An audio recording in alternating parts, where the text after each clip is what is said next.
Gracias a todos por la oportunidad de contaros sobre nuestro trabajo y experiencia.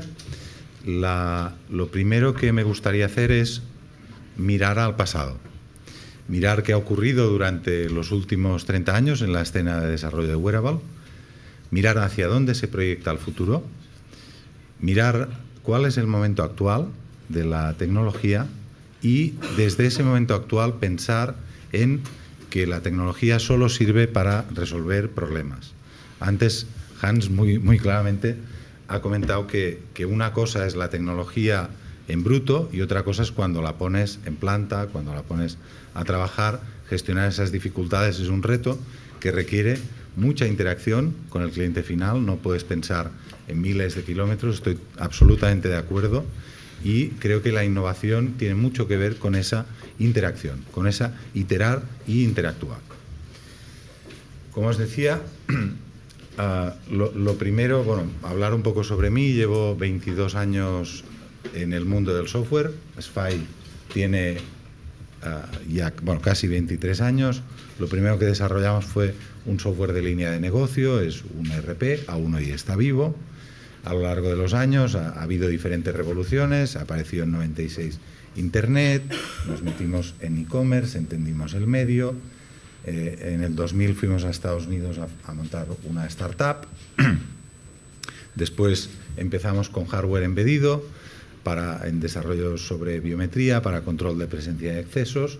Esa interacción con la informática embebida de pequeño formato, muy constreñida, nos dio una posición de ventaja para los desarrollos móviles.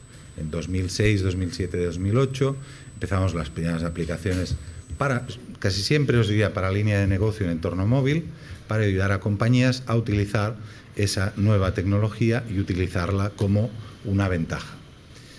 Hace 2 años y medio empezamos a trabajar más profundamente con wearables. Empezamos con Google Glass. De Google Glass entendimos cuáles fueron sus fundamentos de diseño.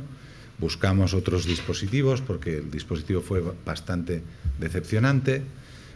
Miramos dispositivos de Vuzix, de Epson y también de ODG, que os presentaré hoy, que algunos de ellos ya tienen los elementos necesarios de usabilidad para que sean una herramienta en la industria. Entonces vamos a primero hacer un pequeño repaso por la historia. Si pensamos en qué ha ocurrido, pues, por ejemplo, con los relojes, han migrado desde el siglo XIII, estaban en las iglesias, vamos a decir que en el siglo XVIII pues ya los llevábamos aquí o estaban ya dentro de la casa, y en el siglo XX pues los llevamos en la muñeca, ¿no? La tendencia cada vez es más pequeño, más barato, más íntimo. Entonces, esta reflexión también ha ido ocurriendo con la tecnología, ¿no? Primero, en los 50 era una habitación, después era un escritorio, después aquí un laptop, luego en la mano y ahora en la cabeza o otra vez en la muñeca, ¿no?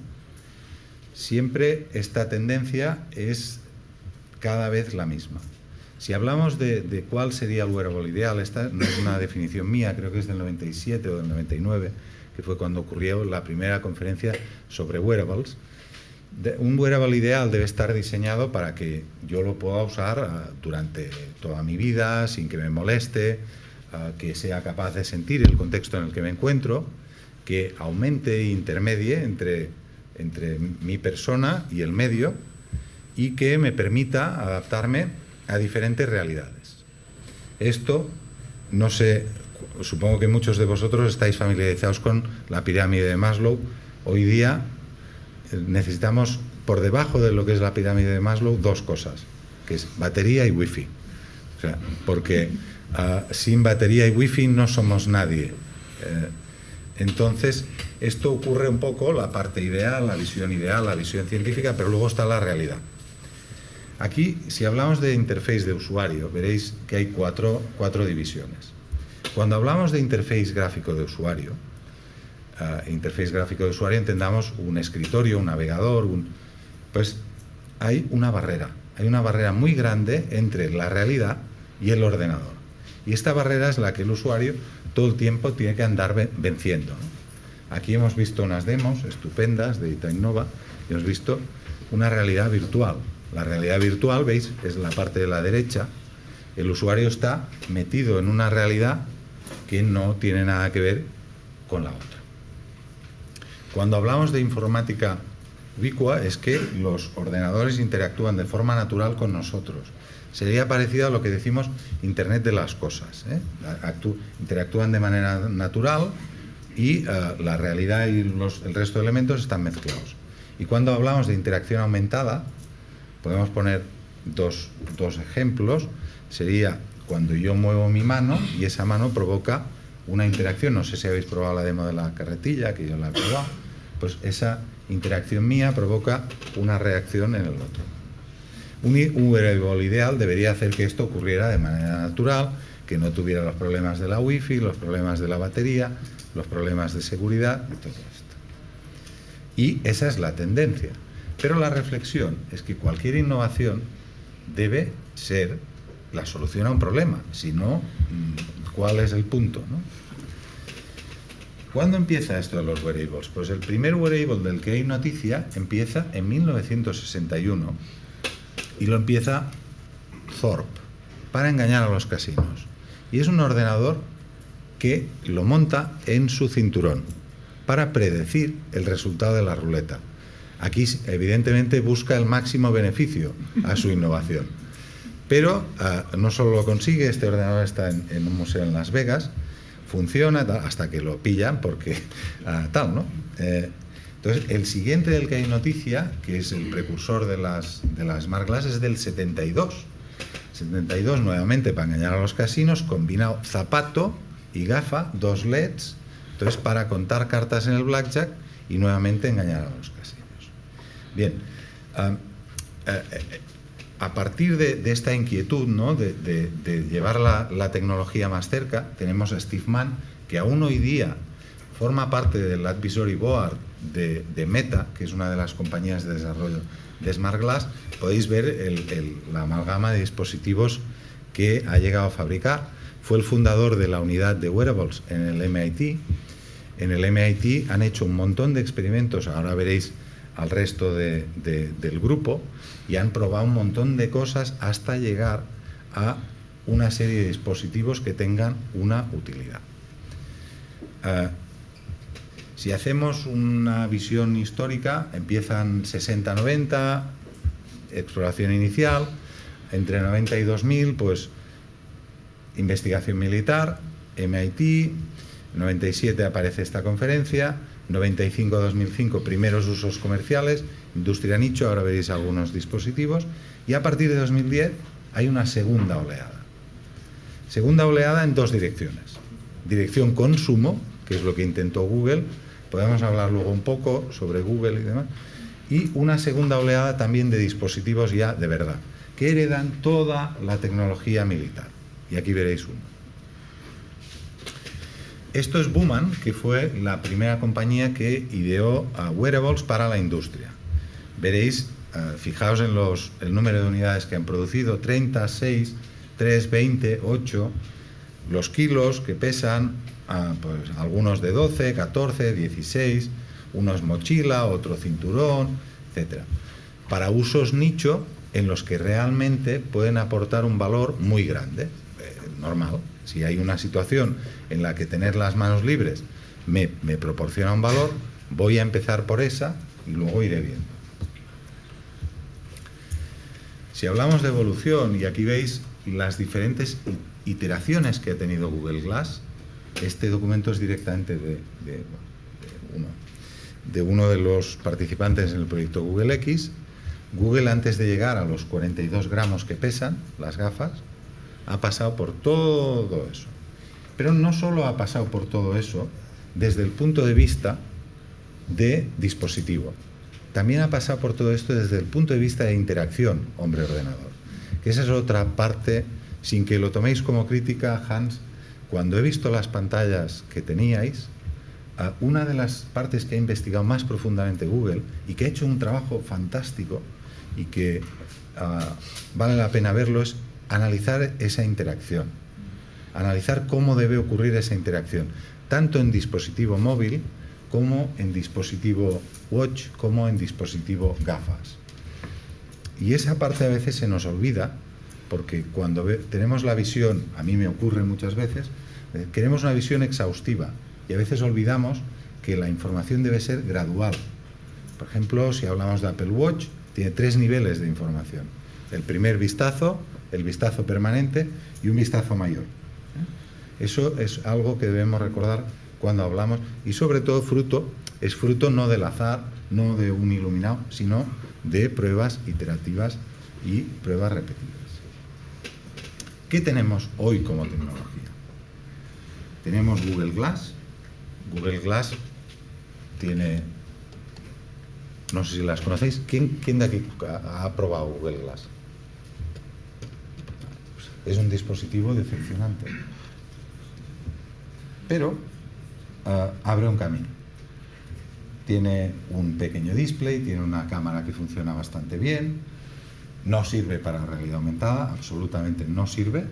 No tiene potencia, se calienta al minuto. No sirve para hacer streaming de vídeo. En la publicidad de Google lo primero que vimos fue el streaming de vídeo. No sirve, no tiene potencia. A los 8 minutos está ardiendo. Pero sí que sirve para notificarme. Me sirve, si yo estoy realizando un trabajo, recibo una notificación, veo una información y puedo dar un OK. Por lo tanto, sirve como notificación. Bien, entonces tenemos otro dispositivo que es Epson Moverio. ¿Alguien ha probado Epson aquí? Moverio. Apple dice que nunca pienses en un dispositivo que tu usuario nunca llevaría. Desgraciadamente Epson ha incurrido en ese error, ¿no? Porque recordaréis ese humorista español que se llama Barragán. Pues claro, BT ¿de dónde viene? Viene de Business Traveler. Evidentemente es un dispositivo que funciona muy bien para realidad aumentada en un entorno de museo.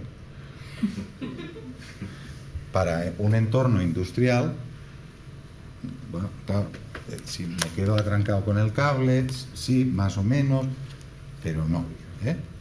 Entonces, está bien, es otro intento, tengo un escritorio entero.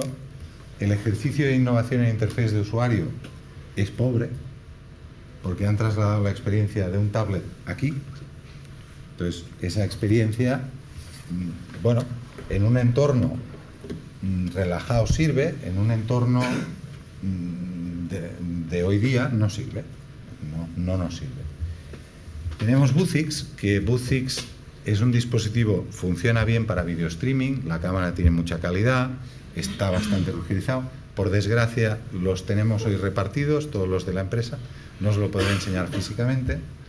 Y por último tenemos este dispositivo de Osterhut.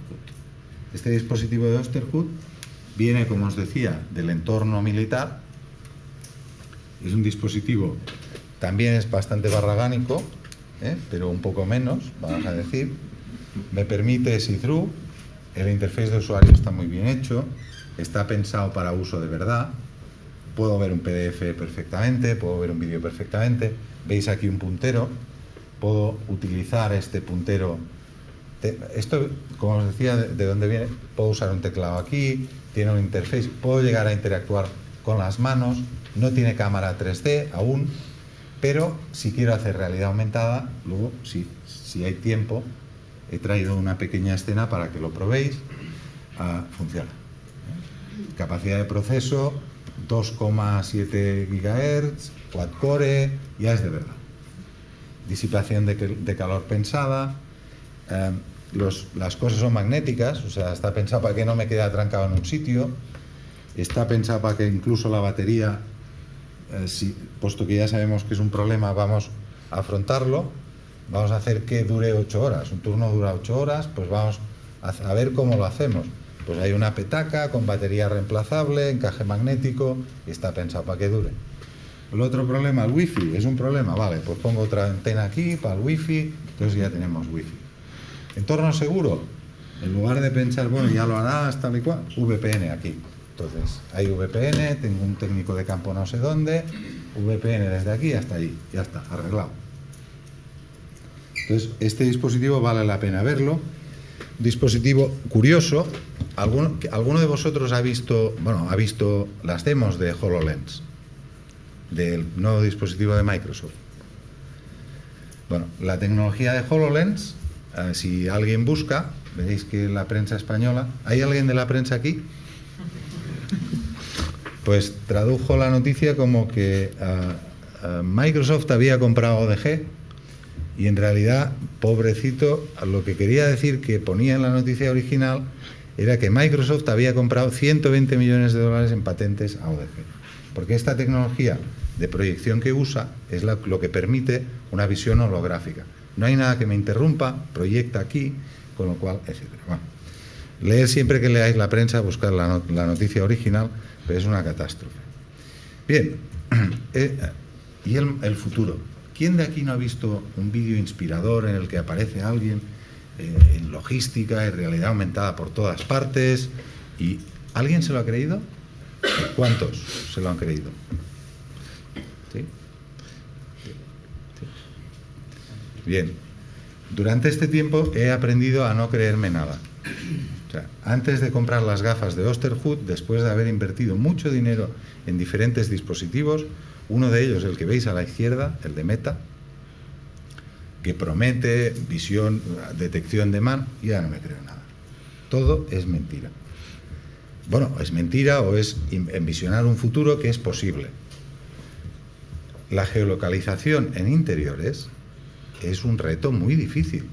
Es un reto francamente difícil, desde todos los puntos de vista que yo conozco. No funciona aún, ¿no?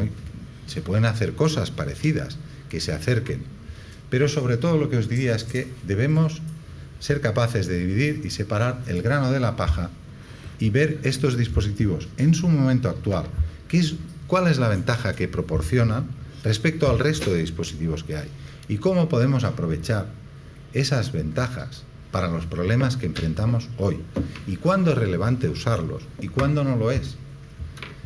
Veréis también a la derecha el casco de Dacry. ¿Alguno de vosotros lo ha visto el casco?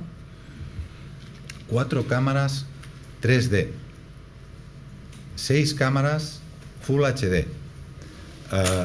Bueno, está ahí, es conceptual, llegará, supongo que sí, aún.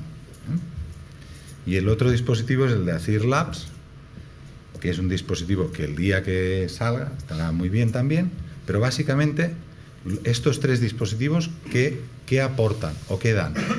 En las demos que hemos visto aquí, hemos visto unas cámaras. Las cámaras, ¿entendéis las cámaras de profundidad todos? ¿No? ¿Nadie? ¿Sí? ¿Algún?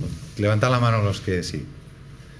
Bien, yo no soy experto, pero lo voy a intentar contar con palabras fáciles. Una cámara es la Kinect que algunos de vosotros tenéis en casa. Tiene una cámara que es capaz de detectar si tengo la mano aquí o tengo la mano aquí. Esa es la gran diferencia. Una cámara normal no puede detectar eso. Hace estimaciones para detectar eso. Si queremos poder interactuar con interfaces como los de Minority Report, la unidad del MIT dice que eso, que nos lo quitemos de la cabeza, porque provoca una cosa que ya se conocía en los 80. ¿Alguien había usado terminales de Nixdorf que tenían un puntero verde al lado que usaban como puntero? Los trabajadores que usaban eso padecían del síndrome del brazo de gorila, que el brazo no está pensado para estar haciendo esto todo el día.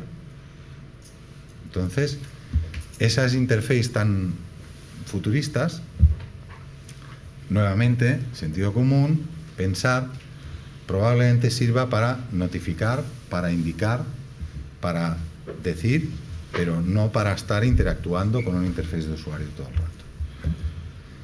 Bien, viendo esto, ¿qué tenemos hoy? ¿Qué nos ofrece la tecnología hoy? ¿Qué hay en unas gafas como las Vuzix? Me permiten registrar un vídeo, hacer fotos y un reconocimiento de voz general. Como ¿alguien de vosotros usa Siri? ¿Sí? Está mejorando mucho, pero el resultado para mí sigue siendo decepcionante. Porque más para un entorno como el que estamos hablando, necesitamos algo completamente confiable, que no tenga un reconocimiento del 70, sino del 99.9, y en un entorno ruidoso. Existen soluciones como las de Honeywell, que alguno de vosotros quizá conozca, que se llama Vocolet, que tiene un reconocimiento después de entrenar cercano al 100% en entornos incluso ruidosos. No he traído ninguno aquí, trabajamos con otra compañía que es especialista en eso, funciona bien. Pero estos dispositivos que tenemos aquí no están pensados para eso, ¿eh? Están pensados para un reconocimiento de voz discreto, pero sí para registrar la voz. Pensemos en positivo. Puedo registrar una incidencia por voz en un sitio determinado. Me va a permitir enriquecer un problema, describirlo mejor, pero no espero que haya magia y que se reconozca. Me permite mostrar vídeo, fotos, y me permite, he puesto mostrar, pero es oír, voz o audio. Me permite reconocer códigos QR, códigos de barras. En los vídeos que habéis visto de logística aparece un reconocimiento de un código de barra. ¿Alguien sabe qué es 3D9? Bueno, es el código de barras que se ha usado en industria, en muchos casos, ODET, hasta. Se ve un reconocimiento de aquí a allí. No funciona. Es mentira. Funciona de aquí a aquí. Eso sí, si queréis un reconocimiento, algo que reconozca un código de barras 400 veces, con calidad industrial, el dispositivo existe. Esto puede hacer un reconocimiento discreto. Muchos de los dispositivos de gafas que estamos mostrando aquí tienen un chip de GPS. Podemos saber dónde está una persona. No bajo techo. Bajo techo podemos usar otra tecnología que conocéis, algunos de vosotros, que se llaman e-beacons. E-beacon viene de faro, de inglés faro. Beacon es un faro. Es un faro Bluetooth que va diciendo 12, 12, 12, 14. Entonces, triangulando, si oigo el 12, el 14 y el 16, puedo decirte más o menos dónde estás. Estos dispositivos lo permiten. Nos permiten también aumentar la información. Aumentar, si reconozco un objeto, puedo reconocer un objeto, si ya es suficientemente potente, mostrarte información encima.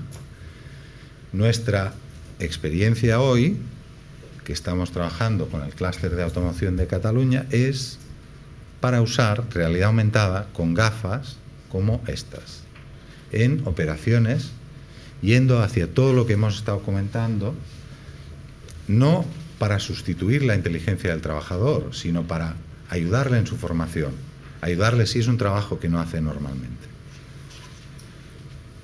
Lo otro que permiten es comunicación por Bluetooth y comunicación Wi-Fi, con lo cual podríamos acceder a sistemas de empresa, comunicar con ellos, igual que lo hacemos con cualquier dispositivo móvil, interactuar con ellos, acceder a web service, acceder a escenarios más complejos de notificación que requieran tiempo real, con lo cual no podemos ir a un pooling, tenemos que ir a sistemas reactivos.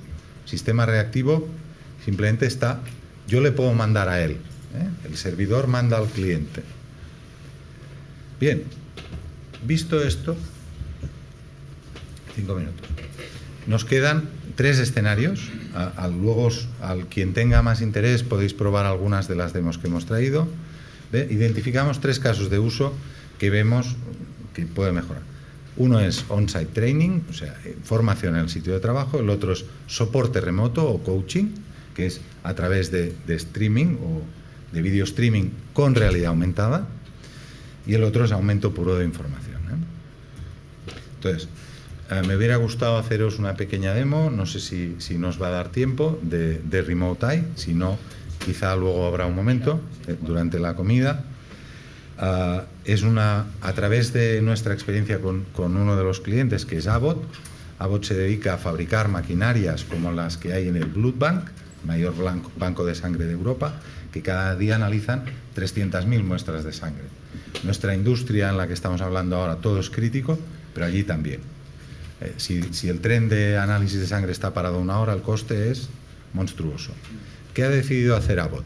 Dejar unas gafas de Vuzix al lado de la máquina, con lo cual si su técnico no está cerca, pueden dar un primer soporte a ese cliente, que es el Blood Bank, para que pueda resolver ese incidente. Si el técnico está a 4 horas de distancia, pueden contactar con la central puede dar un soporte y a través de una función que hemos diseñado que se llama Red Dot, que para que os hagáis a la idea, imaginar que alguien está delante de la máquina y hay uno con un puntero láser a 300 kilómetros de distancia o a 3000 que es capaz de decirle ahí. Y es capaz de proyectar mensajes delante de suyo y decir, abre la tapa. También le puede hablar y le está oyendo todo el tiempo. Eso es lo que hace Remote Eye. No hace nada mágico, es todo una combinación, como nos decían desde Austria. No hay nada mágico, todo está inventado, simplemente es sumarlo adecuadamente, ¿no? Pues esto es lo que hace Remote Eye. Remote Eye está en un estado ahora, nació en SFI, hemos creado una compañía nueva y está empezando a caminar por sí solo, con pilotos en diferentes clientes. Lo otro que me gustaría enseñaros es realidad aumentada. Aquí habéis probado diferentes soluciones de realidad aumentada. No sé si alguna de ellas es reconociendo la imagen. En este caso probaréis con reconocimiento de imagen, no de QR. Estamos probando también con reconocimiento de objeto 3D, de una figura CAD, una figura 3D, y también de nube de puntos. Pero, como decían, es tecnología, no es nuestra, es tecnología de otra gente. Remote Eye integra las dos cosas. Desde una central se puede enviar una escena de realidad aumentada a quien está llevando las gafas. Entonces, aquí me gustaría enseñaros muy rápidamente el caso que estamos haciendo con el CIAC.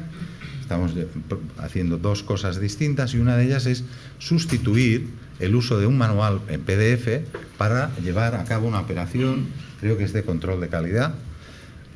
Aquí veis el manual, pues introducir la pieza, como se muestra en la figura. Algunos de vosotros conoceréis piezas de este tipo y voy a mostraros un vídeo que está aquí, que esto es real. Está grabado directamente la escena de realidad aumentada, con lo cual aquí veis la pieza. Esto está grabado dentro de la oficina. Aquí sí que usamos aumento a través del QR y aquí veis cómo se le indica la operación que tiene que realizar el operario, evidentemente directamente usando las gafas, y luego que tiene que hacer este cierre. La mejora es clara. Tengo la cámara, le muestro la información directamente, ahora tiene que tomar esto, tiene que realizar unas medidas, tiene que meter esto en cada uno de los puntos, con lo cual, si es un operario que ha hecho esto un montón de veces, pues no tiene utilidad. Si es la primera vez que lo hace, sí tiene utilidad. Bueno, muchísimas gracias. No sé si tenéis...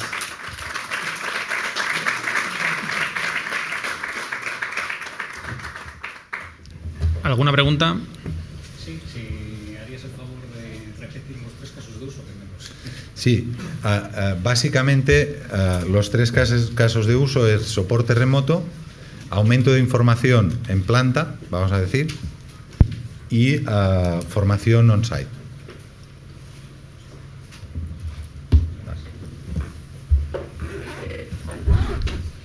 A mí me gustan 2 cosas. Lo primero, a mí me gusta mucho el contenido y además me gusta cómo lo has presentado y decir la verdad, tal como es. En principio, pues hemos visto un poco la historia de los últimos 30, 40 años y cómo estamos hoy, y demostrando todavía estamos lejos de lo que al final queremos, pero también las transmitido con el mensaje es hay que ir pasos, y paso por paso, y solo así podemos acercarnos a lo que al final lo que queremos. En principio, lo que has explicado desde el principio, un wearable que yo no noto, que yo llevo y no sé dónde, pero yo lo llevo y me hace otras cosas, lo que hemos visto. Sí. Pero cuesta. Cuesta mucho, es un camino que requiere iterar, pero es lo que todos desearíamos, ¿no? Si alguno de vosotros quiere, adicionalmente a esta presentación, el MIT tengo una presentación más extensa en la que se describe los sitios preferidos del cuerpo, o sea, hay más información científica, pero he preferido hacer este tipo de... si alguien está interesado, os lo puedo compartir. Que sobre esta última aplicación que has comentado, hace 2 o 3 años hubo una multinacional que se dedicaban a fabricar la parte de climatización de trenes en una de sus divisiones, y sí que tenían bastantes fábricas a nivel mundial, y lo que nos plantearon era un sistema para que, pues desde aquí en la fábrica que tienen en Madrid, les fueran indicando, por ejemplo, a la de India, cómo montar esos sistemas en los trenes. A lo mejor tenían 300, 400 pasos. Y entonces lo que planteaban era un sistema de videoconferencia en 3D, que es lo que planteamos en su día. Bueno, pues lo tenían que montar en cada planta. El sistema era costoso, estamos hablando de unos 200.000 euros por cada planta. Y claro, no era tan intuitivo como puede llegar a ser esta solución. Por lo que te he entendido, no está realmente ahora, esto no lo tenéis implantado al 100%. En este momento está en 2 clientes con 3 pilotos vivos. Es una fase de piloto, ¿no? El producto ya podemos empezar a instalarlo, o sea, está con suficiente calidad como para ser instalado. Hay una parte que no os he contado, Remote Eye, no solo puede ser usado con gafas.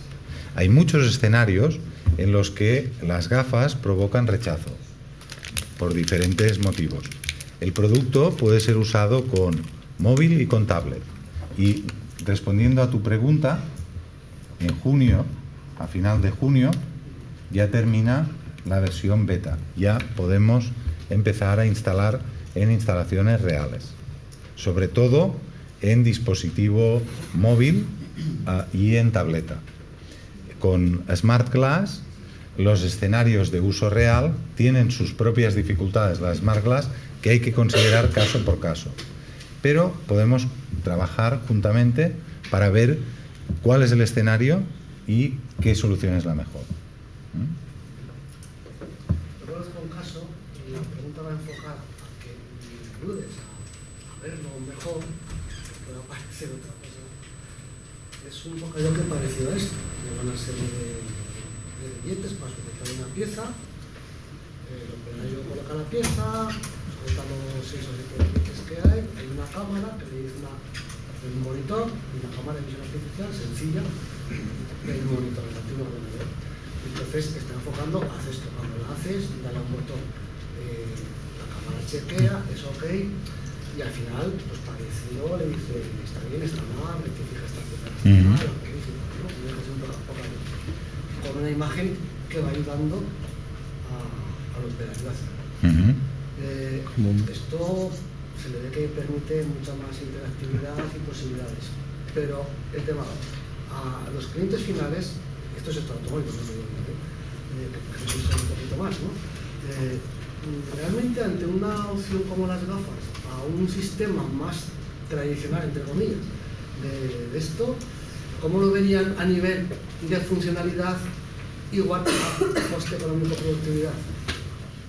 Lo estoy diciendo para ver cómo vendo yo. Sí, desde mi punto de vista, son escenarios. Cuando una acción es muy repetible dentro de una cadena industrial, tiene mucho sentido que la instalación sea permanente. Cuando lo que queremos es resolver problemas ante situaciones desconocidas, más sentido tiene usar dispositivos de alta movilidad. Es decir, para un operario normal que va a estar haciendo un trabajo repetitivo, os diría que no tiene mucho sentido. O sea, yo buscaría otros sistemas como el que estáis planteando. Estamos trabajando con proyección, que quizá vosotros ya estéis trabajando, con proyección on-site. O sea, el aumento de información, igual que hace IKEA en el suelo, en lugar de pintar la flecha, la proyecta. Pues tiene mucho más sentido proyectar la información. ¿Por qué? Porque la realidad, el aceite, las partículas de pintura, hay diferentes cosas que estos dispositivos no sirven. Nuevamente, hay que analizar el caso y aplicar sentido común. No hay una regla de oro. Sí. Sí, si Sí. quieres, puedo ampliarle un Sí. poco la información. Y yo soy el responsable, soy Javier Paz, soy el responsable de ese proyecto. Claro, esta es una maqueta pequeña que nos permitía trabajar, pero hay que pensar que estas matrices a veces tienen el tamaño del salpicadero de un coche y se buscaban dos cosas. Una era justo que no hubiese la rutina de consultar un manual para hacer la tarea, que con el caso del vídeo al final es una rutina. Y aquí no existe tal rutina, aquí es el operario que va actuando y a nivel que él va actuando y va pasando voluntariamente de un paso a otro, se encuentra una información nueva. O sea, hemos querido ahorrar, pero hay información escrita como limpie el calibre, baje la palanca 1, baje la palanca 2 y según se va haciendo, o, bueno, no se llaman palancas, se llaman bridas. Y lo que se trataba era de sacar el entorno rutinario. En este caso consultaban un manual que habéis visto, iban pasando el manual, o probablemente hiciesen plonch, lo pasasen de una vez, cogían la pieza, clic, clon, clon, ya está hecho. Y justamente en un escenario en el que lo que se requiere es calibración medida a la centésima, había que hacer que el operario huyese de la rutina. O sea, no son soluciones para todos los escenarios, pero hay escenarios que sí que requieren esto, pues como puede ser, y este se da en un entorno familiar, contenido dentro de la propia fábrica de la pieza, pero otro escenario de uso muy común están siendo sitios de difícil acceso. Siempre ponemos el ejemplo de un molino de viento, en el que el técnico que es capaz de subir al molino de viento casi tiene una cualificación más cercana al alpinismo que a la ingeniería, y sin embargo hay un ingeniero en Zaragoza que le está dirigiendo y le está proyectando una realidad aumentada sobre esa pieza.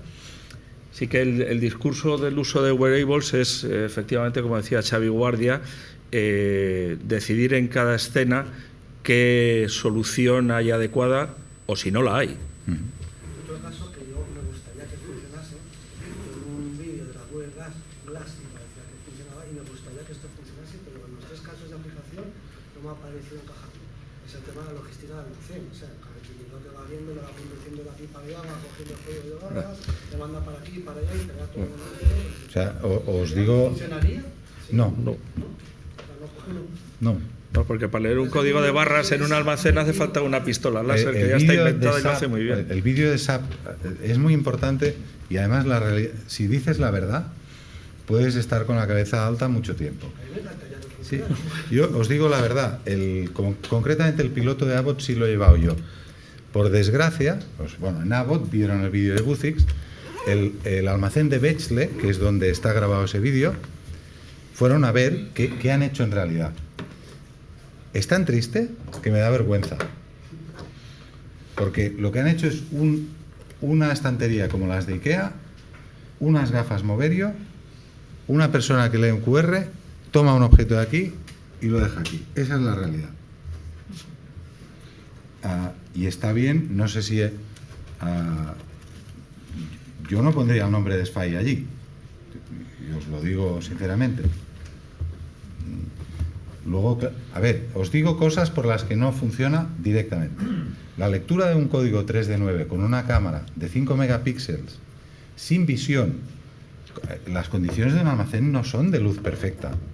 Está oscuro, está de lado. Pruébalo con el móvil. Si no te lo lee el móvil, que tiene más capacidad de proceso, ¿cómo te lo va a leer una gafa?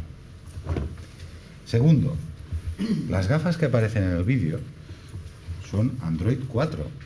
Los iBeacons, que es lo que nos permitiría una geolocalización en el interior, es de Android 4.4. La realidad aumentada, la capacidad de proceso que necesitaría para reconocer ese escenario, necesitaría un quad-core, y eso lleva un procesador de 1,2. La pantalla de las gafas es de 400 píxeles de resolución horizontal. Ahí me están mostrando una pantalla así. ¿Dónde está esa pantalla? ¿De dónde sale? Porque no existe. Entonces, es un vídeo, si vemos el final y volvemos a ver el principio, es inspiracional. Es cómo podría ser. Cuando hemos hecho el análisis para aplicarlo en logística, nos tenemos que ceñir a dos cosas. Tiene una cámara, envía información. Vale, pues Hay una pregunta más, dos más. ¿Alguna otra pregunta? La última, porque vamos bastante mal de tiempo. En el proyecto Sí. ¿Cómo es la interacción?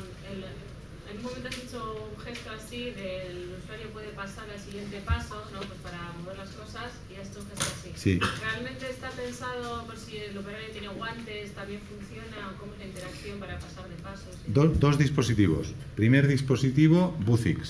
Buzix tiene un sensor del que no os he hablado que permite detectar esta interacción de la mano hacia adelante, hacia atrás, pulsar. Es una cámara de OF de profundidad que permite esa interacción. Google Glass, con lo cual lo podrías usar con guantes. En el caso de ODG, que es el otro dispositivo que viene del entorno militar, no sé si has visto el pequeño, lo haría con este puntero de aquí. Estamos utilizando ahora otra librería nueva de una compañía que se llama Augmenta, que nos permite interacción de mano. Por ejemplo, hacer este gesto lo detecta perfectamente bien. Son las tres interacciones. Se pueden proyectar también botones virtuales que algunos de vosotros habréis visto. Se proyectan en la realidad y yo pulso ese botón que no existe. Si estamos mal de tiempo, luego en el espacio de la comida estamos encantados de contestar. Sí, mejor. Pues muchas gracias. Muchas gracias, Jordi y Javier.